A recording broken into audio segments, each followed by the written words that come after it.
The truth of success in multi-level marketing. One common misconception ng karamihan. Iniisip ng karamihan na ang multi-level marketing ay isang rich gets quick scheme. Ang realidad, ang multi-level marketing is a real business. Kailangan ito ng time, effort, at skills.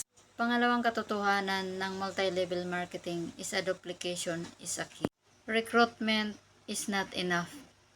You must train your team to do what you do, like prospecting, presenting, closing, and training. Truth number 2. Consistency builds momentum.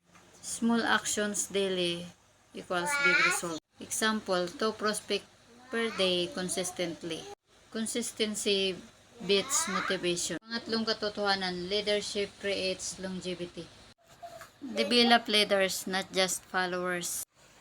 5 strong leaders equals stable and lasting income. Leaders create leaders. Summary, MLM success is not instant. It requires mindset, skills, duplication, and consistency. The real wealth equals building leaders and system. Ito yung huling message ko. Walang shortcut sa success.